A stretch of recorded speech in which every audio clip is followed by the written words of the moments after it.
Who taught you to hate the texture of your hair?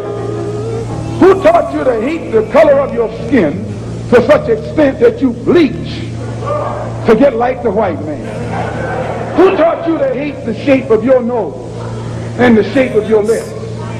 Who taught you to hate yourself from the top of your head to the soles of your feet? Who taught you to hate your own kind? Who taught you to hate the race that you belong to? Don't let anybody make you think that God chose America as his divine messianic force to be a sort of policeman of the whole world. God has a way of standing before the nations with judgment, and it seems that I can hear God saying to America, you are too arrogant. If you don't change your ways, I will rise up and break the backbone of your power, and I'll place it in the hands of a nation that doesn't even know my name. Be still and know that I'm God. Welcome again to Street Talk. My name is Ahmad Shakaraki. And on Street Talk, what we do, we talk about things that's happening in Michigan, the U.S., and abroad. Other thing on Street Talk, we deal with political, social, and economics. Now, joining me tonight is one of my favorite friends, Mr. Dennis Burnside. What's up, bro? We got so much to talk about, but let's first deal with how the policemen's now dealing with a lot of young blacks, and you know, I come along doing the years earlier, and to think about, when I think about it now, um, we, you know, it was tough, but we wasn't being shot like now. What's happening now? Well, Is it that they now that they can see it, uh, um, um, they can see it, they can pick it up now on cameras and all that. That's what's happening? I think the difference between today and years past is this here. Everyone has a camera, everyone has a video, so you can document what's occurring in the streets a lot easier.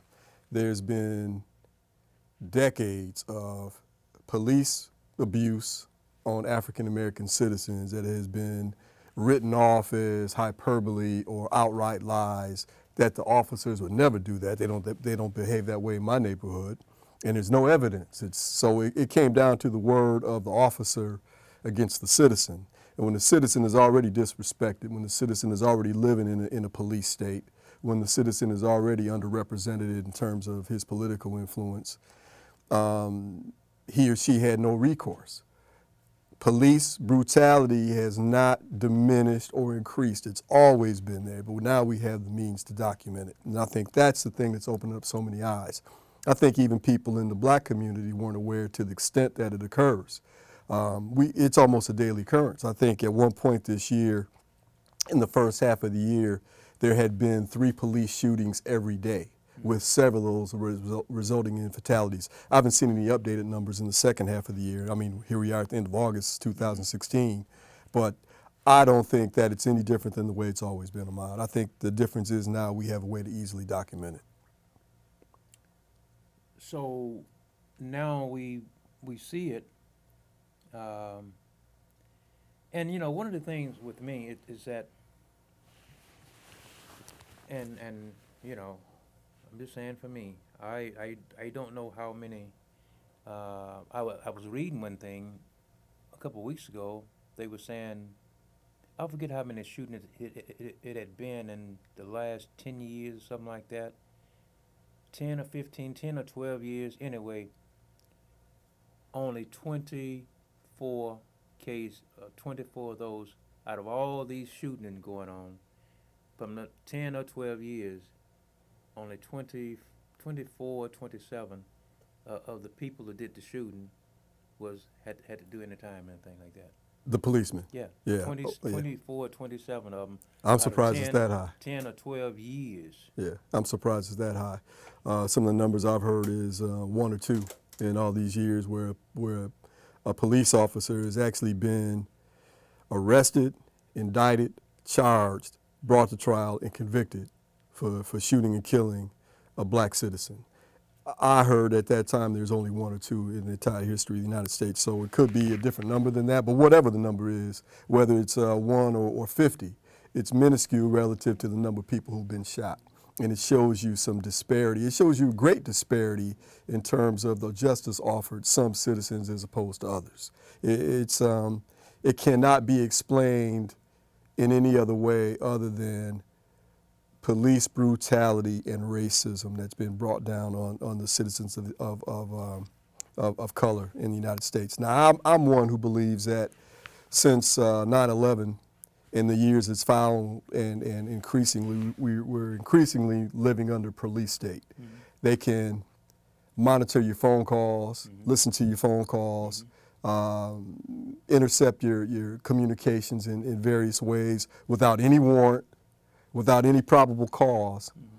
and it's completely legal. I mean, we have the Military Commissions Act, we have the Patriot Act, we have all these extra constitutional means for the government to intrude on our daily interactions. So the police state is expanding and it's becoming more and more pervasive, but it's always been that way in the black community. Mm-hmm. They've always had the right to knock down your door in the middle of the mm-hmm. night and not have a warrant. Mm-hmm. They've always had the right to tell you not to stand on the corner, mm-hmm. even though it's a public a place and you have every right under the Constitution, mm-hmm. under the sun, to stand there and break bread or share a drink with your friends. Yeah.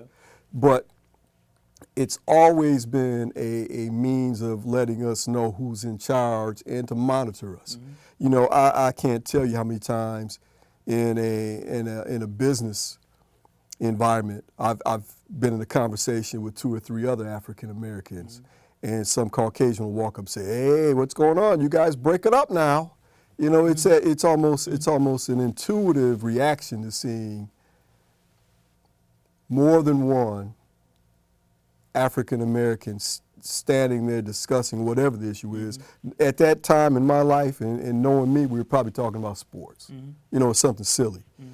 But the idea that that's a threat, mm-hmm. I think can be traced back to some of the enslaved Africans rebelling in the 19th century, even the 18th century, and the fear of what would happen if the tables were ever turned. Mm-hmm. So the police state that we've been living under for, you know, hundreds of years, mm-hmm. is now starting to expand over to the public at large, and people are chafing against it. You know, without getting back to what we've talked about in the past few weeks, but in my mind, it has a lot to do with the otherwise inexplicable support for a guy like Donald Trump. The guy's not that bright. He speaks at a 5th grader's level. Mm-hmm. He lies consistently. If there's one thing that he does all the time is lie. Yeah. He has really no plans that he can put on paper, mm-hmm. and document how he's going to do them. Mm-hmm. He can put up a slogan like "Build a wall, get rid of him," and people just flock to him. And I think that's because at a visceral level, the working class, the middle class, the everyday job-needing Caucasian man and woman now sees that things aren't the way they were when they were little kids eating cereal, watching Leave It to Beaver, and their mother and father had those good factory jobs. Things have changed, mm-hmm. and there's a much more sinister political environment that they're looking at in a way that's scary to them, and you know, by all rights they ought to be scared. Mm-hmm. They ought to be afraid, but it's nothing new for us. Nothing new for us at all. Okay, we've got the. You know, we got phones and all these other things. We got proof, but just take a few months ago when this, about 6 weeks ago, when this woman, or this lady, her little kid, and her boyfriend was in the car, and they shot her boyfriend, and she happened to have a phone, and but they try to pretend that when he was speaking, wasn't none of that true. Yeah, yeah. I mean, it's like the wife comes home and catches her husband in bed with another woman. He jumps and says, "Who you gonna believe, me or your lying eyes?" Now we've got the phone, and we can see what happened. Yeah. We can see the conversation prior to the gunshot. We can see the conversation afterward. And she had to remain calm and steady in order to save her own life and the life of her daughter, perhaps. Okay. Because that cop, in that particular instance, was off the rails. He was completely emotionally off the rails. Now, that leads me to another area of discussion, and that's what is being imparted into these men and women who wear that blue uniform that makes them think, A, this job is so dangerous, because it's really not. There's 10 professions, construction, deep sea fishing. I mean, there's a long list of occupations where you have a much higher chance of losing your life and having serious injuries than being a police officer. But what makes them think that, A, this job is so dangerous that they have to take every interaction with the citizen as one that could be their very last, and B, and I guess this is the one that really bothers me, what makes them think their life is so valuable that I need to turn in the life of my brother and my cousin or my niece and my nephew in order to keep them safe? Now, I was horrified when we had that spate of police shootings in early summer. We had the one in Dallas, and then we had another one, I forget the city. And it spoke to me of frustration and anger on the other side of the coin, and people reacting. And in fact, that's what it was. It wasn't any type of tactical, coordinated conspiracy among like-minded people like you had in the book, The Spook Who Sat by the Door. It was simply frustrated and angry individuals who said, I'm going to change this, because for me, I've had enough. Now, obviously, that's an irrational way to respond, particularly in Dallas, where you had one of the most progressive police forces in the United States that actually has made an effort to reach out to the community in terms of how they interact with the community and how they hire. And he wasn't from Dallas. Right. So it was an irrational, illogical, and immoral response to his frustration. But I understand the frustration because it just does not seem to stop. Every day you pick up a paper or you go online and you see another case where a police shot an unarmed African American or armed legally, posing no threat, like the gentleman in Minnesota.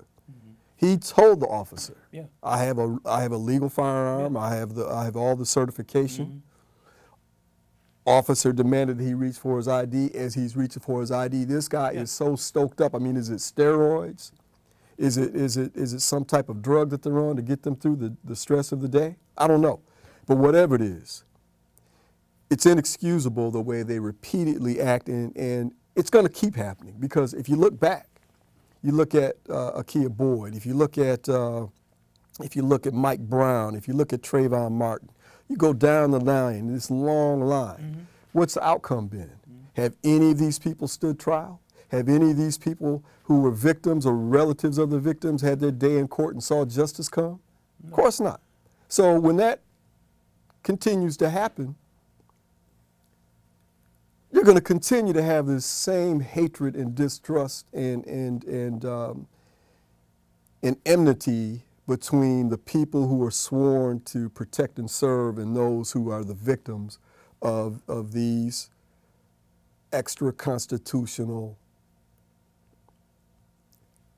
In a lot of ways, I don't want to call them police officers. There's something beyond that, but they're not keeping the peace. They're keeping control, and there's a big difference. Well, okay, now we can, 20 years ago, we wasn't able to see it and witness it, all this. But now we can witness it and still. So what are you saying? Well, that speaks to our lack of political power, our lack of economic power.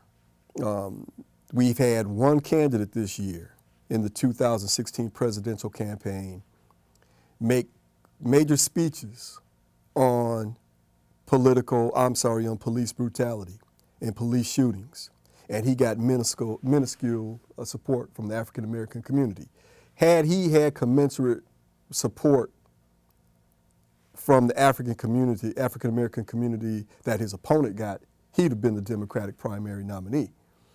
He spoke out. He said, we need to address this. This is something that is immoral and illegal and can no longer go on. And he made several speeches on this, and he reached out to Black Lives Matter. He made these type of efforts, and I'm speaking of Bernie Sanders in case people have a short memory, but he wasn't going into the black churches. He wasn't singing Lift Every Voice and Sing. He didn't have a cornbread recipe and a bottle of hot sauce in his purse, so black folks didn't support him. On the other hand, the very candidate who was one of the top advocates of the police state and the prison industrial complex and helped build the prison industrial complex is being feted now as somehow our savior and the one we should support.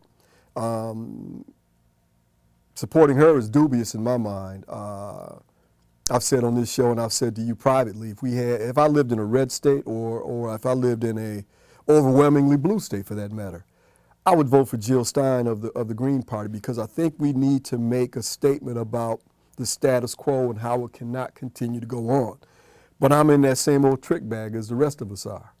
If I don't vote for Hillary Clinton, I go for voting for someone who obviously doesn't support us when it comes down to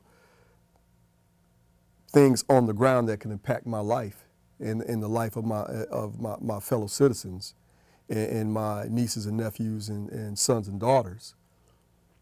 But if I don't vote for her, I've got to vote for a retrograde, avowed racist who can take us out of the frying pan and put us straight into the fire. And if I vote for someone like Jill Stein, or if I write your name in, I've essentially voted for Donald Trump. So I'm in that trick bag, and I hate it. I absolutely hate the position that I'm in. But we don't have the political flexibility and the political savviness to be able to say, look, Democratic Party, you're going to get rid of that DLC. You're going to get rid of these big pro-business policies. You're going to get rid of these insane trade policies, or we're not going to support you. We've got a viable alternative over here. But the time to start that movement is now, so when 2020 rolls around, we've got a voice. Mm-hmm. But right now it's the same way it's been since 1963. Well, to me, when I look at people like Barbara Jordan, doing her time, and she's been dead 30 years now. Yeah, I'd say years. Yeah. She was able to her along with others, but she was able to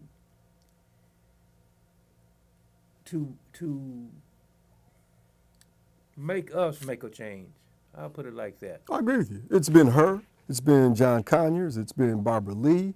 There's been myriad African Americans and Hispanics mm-hmm. at that congressional level who have made a difference. Mm-hmm. Don't get me wrong. I'm not saying we're impotent. Mm-hmm. I'm saying that if we want that fundamental change, that hinge that changes the direction of the party, mm-hmm. that makes them acknowledge our value and recognize what we want done, it's going to have to happen in a different way than what we've been doing since 1963, and that's reflexively voting for the Democrats. I hear Uncle Toms, that represent the Republicans all the time saying, well, if you want to change, you got to get off that Democratic plantation. And my response is, yeah, brother, and go to the Republican plantation and shine shoes mm-hmm. and pass off Rodorvs like you're doing? Yeah. Is that what my choice is? I'm talking about something different than that. Mm-hmm. I'm talking about true economic power. I'm talking about true political power.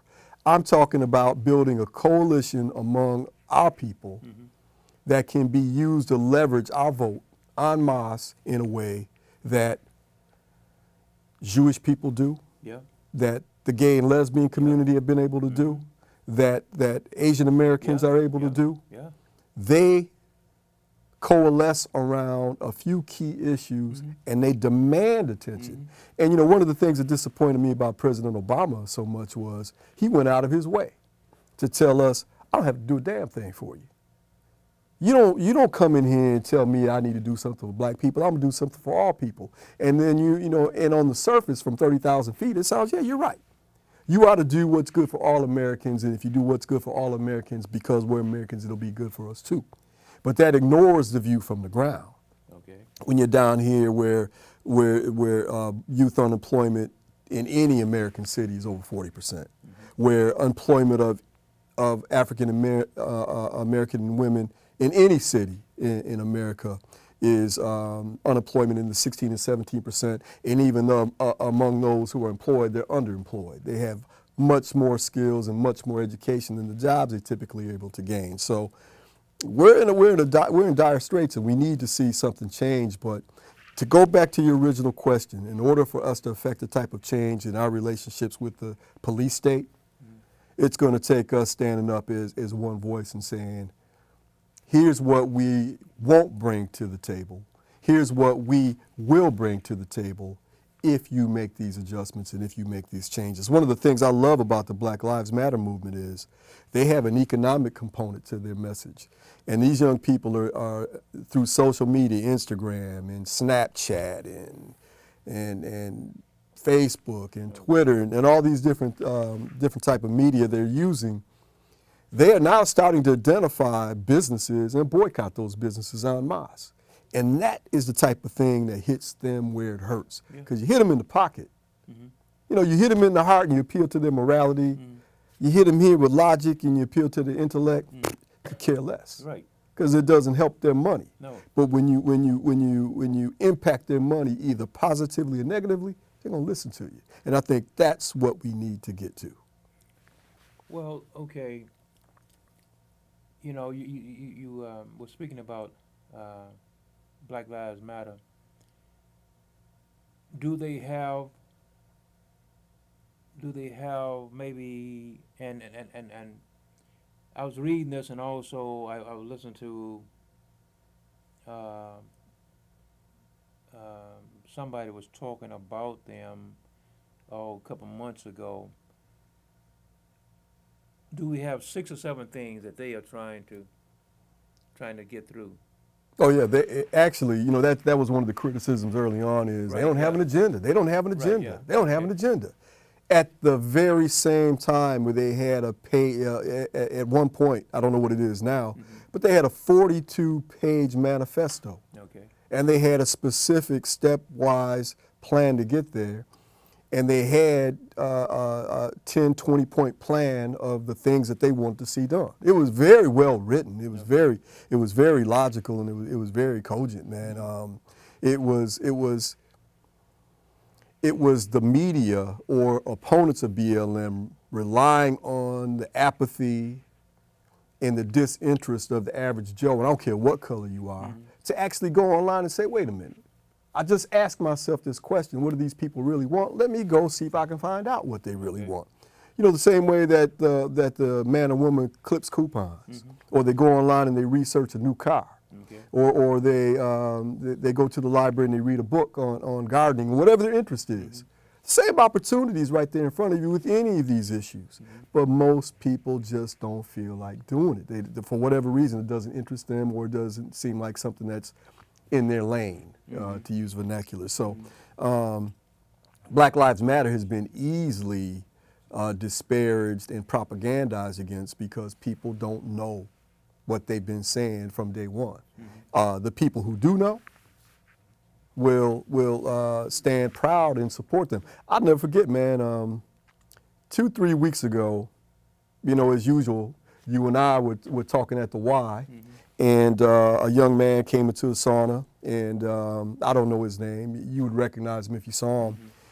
And at that particular time, it was just he and I in there, and he asked me, didn't I think that Black Lives Matter was racist? And I was confused by the question. I said, well, first of all, racism is a power construct.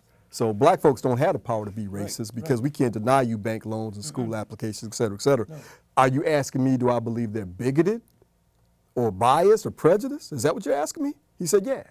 I said, well, why would you think that? He said, well, don't white lives matter?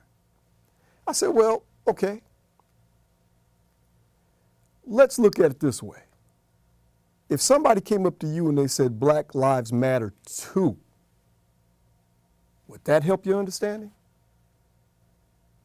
We're not saying that white lives don't matter, You're right. or Asian lives don't matter, or police lives don't matter, or bookkeepers' lives don't matter, or whatever the group is. We're saying that this particular group of people who seem to be on the wrong end of a bullet more often than not, on the wrong end of a police nightstick more often than not, matter too. Yeah. And you just can't keep continuing to go on unabashedly abusing us and murdering us without some repercussions. You can't understand that? Well, I guess now that you put it that way, he says to me. And I asked him, why do I need to put it to you that way? Isn't it plain upon its face what this is all about? Apparently not. Apparently not, Ahmad. There's enough people out here who are in denial, and not just white folks. You know, you got your Uncle Tom fraction out there who think that, you know, just like in Malcolm's day, where he was a troublemaker. Just like when Ali changed his name from Cassius Clay, when Martin Luther King said that we got to get out of Vietnam and we have to march for economic justice. Oh, you're troublemakers. Oh, you're stirring up the pot. We're not ready for that yet. You always will have those type of people who will drag you down if you let them. Progress for them is a threat. Progress for them is something that is dangerous because you stick your head up, you might get it chopped off. You know, those people are cowards and punks, or they're racist or bigots, or they're just ignorant. I don't have time for them. Now, because that kid asked me that question and I felt that he was honestly seeking information, I indulged him. We had a good conversation. We probably talked for 20 minutes. But typically, that's just a way of them saying to you, look, I don't want to hear it. You say Black Lives Matter, well, police lives matter, and shut up. That's the message that they're really conveying.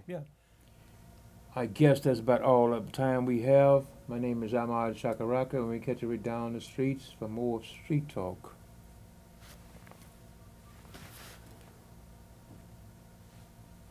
Who taught you to hate the texture of your hair? Who taught you to hate the color of your skin to such extent that you bleach to get like the white man? Who taught you to hate the shape of your nose and the shape of your lips? Who taught you to hate yourself from the top of your head to the soles of your feet? Who taught you to hate your own kind? Who taught you to hate the race that you belong to? Don't let anybody make you think that God chose America as his divine messianic force to be a sort of policeman of the whole world. God has a way of standing before the nations with judgment, and it seems that I can hear God saying to America, you are too arrogant. If you don't change your ways, I will rise up and break the backbone of your power, and I'll place it in the hands of a nation that doesn't even know my name. Be still and know that I'm God.